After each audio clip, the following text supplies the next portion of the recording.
Merci Madame la Présidente. Bon, moi je crois qu'il faut d'abord qu'on se félicite et qu'on salue les débats, la qualité des débats qu'on a ce matin. Après tout, la loi, elle fixe un cadre, elle fixe un objectif, et cet objectif est louable, bien évidemment, c'est de réduire, de durcir les conditions au démarchage téléphonique. Désormais, eh bien, il faudra que les personnes qui sont appelées soient d'abord consentantes. C'est une bonne loi parce qu'effectivement, nos Français, nos concitoyens sont excédés par le démarchage téléphonique. Nous avons introduit des dérogations. Après tout, c'est le travail des parlementaires, c'est le travail législatif, et à toute loi il y a une dérogation, d'abord pour l'alimentaire, et en plus pour l'alimentaire qui livre à domicile. Je pense que c'est une bonne chose, ces amendements que nous avons votés ce matin.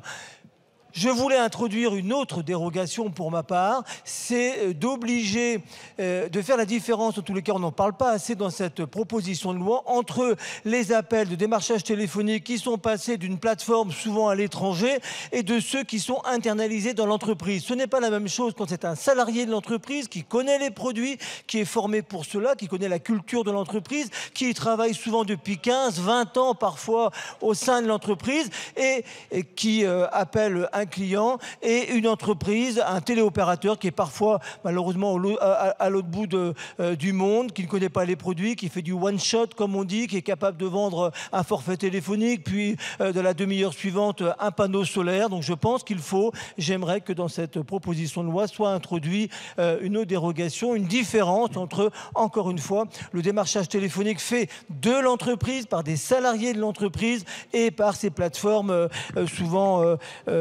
comment dire, délocalisé bien loin de l'entreprise qui veut vendre ses produits. Merci.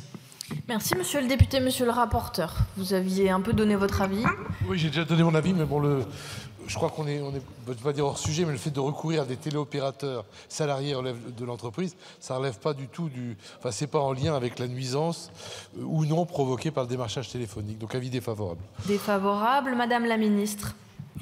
Merci Madame la Présidente. Je comprends l'esprit que vous évoquez. Au demeurant, il faut laisser à l'entreprise la liberté de pouvoir s'organiser, où elle a les moyens en interne, effectivement, pour avoir du personnel qui peut réaliser cette tâche avec tout le savoir-faire que ça nécessite.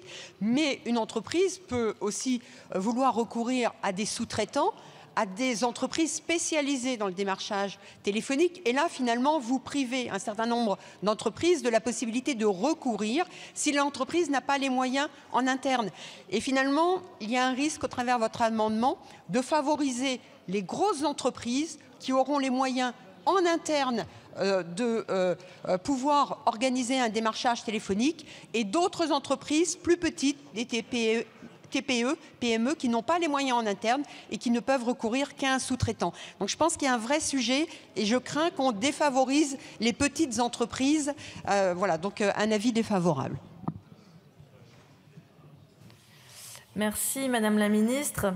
Il me semble avoir déjà fait, mais comme ça n'est pas été inscrit par précaution, je vais le refaire. Sur le vote de l'article 1er bis, je suis saisie d'une demande de scrutin public par le groupe Rassemblement National et Socialiste et Apparentés, et ce scrutin est annoncé dans l'enceinte de l'Assemblée nationale. Monsieur Le Gac.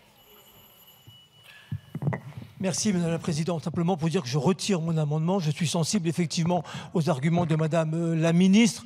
Je voulais simplement attirer votre attention sur quand même cette différence et cette vraie difficulté que nous avons à faire face à ces appels téléphoniques de plateformes dont parfois on a même du mal à les comprendre malheureusement. Mais je retire mon amendement.